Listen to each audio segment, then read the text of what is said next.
To start off, create folders to keep things organized.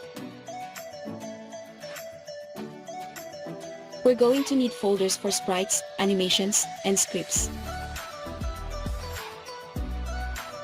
Next, import the necessary art assets that we will need, which are the idle, walk, run, and jump sprite sheets.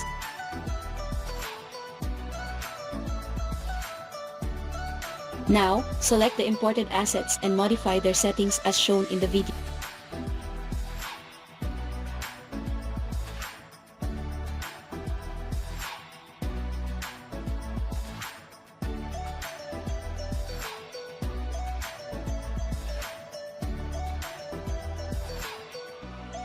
Don't forget to hit apply when you're done with the modifications.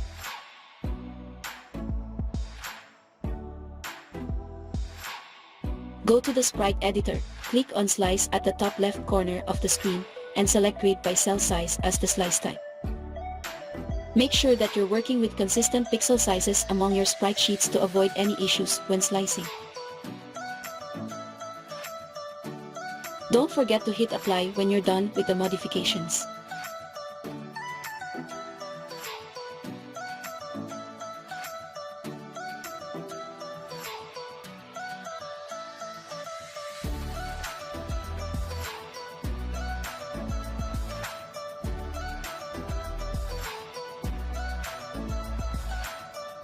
We'll now create animation clips for our character.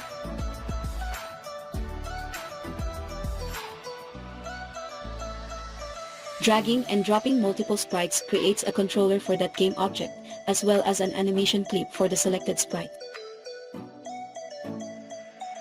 Name the animation clip something recognizable, and make sure to save it inside the animations folder so you can easily find and access your files.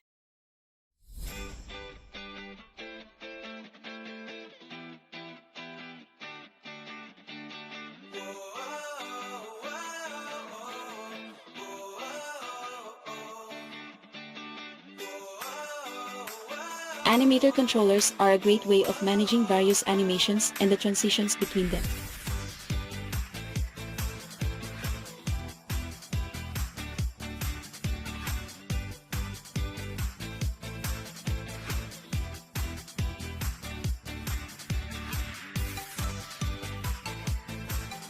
Now, we'll need the animation tab to modify our animation clips.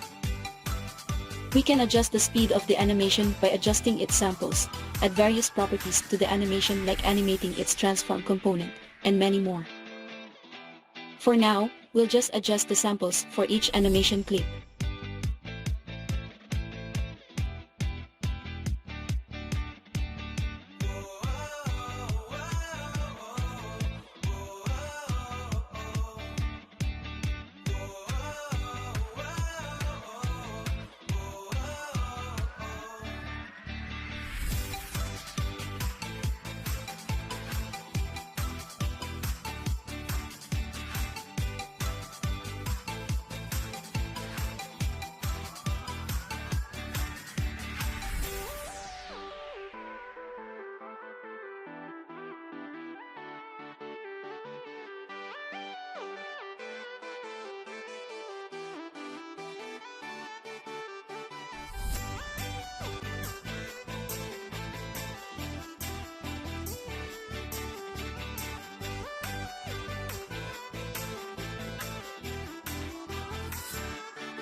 As you notice, there are now 4 animation clips in the Animator tab.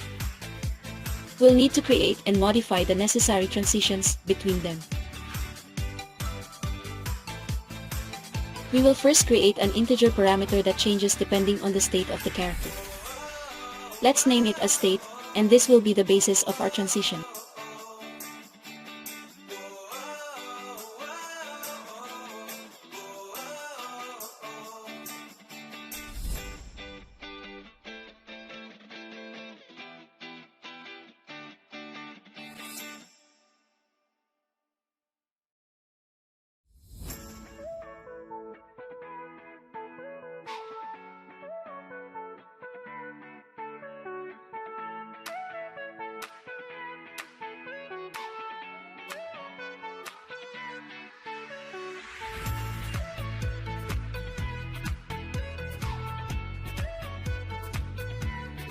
Now let's move on to scripting. Inside the scripts folder, create a new C# script that checks for keyboard input. Name it player input, or something recognizable and is according to its purpose. Open it up in Visual Studio so we can start coding its function. First, we'll create a private variable of type animator so we can access its properties. Then we'll reference this variable using the getComponent method. We placed it in the start method because we only need to do this once.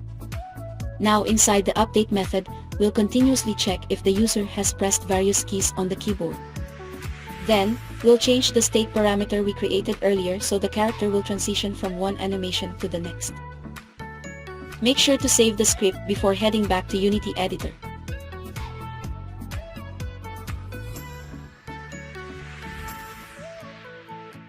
Lastly, attach the script to the player game object and hit play.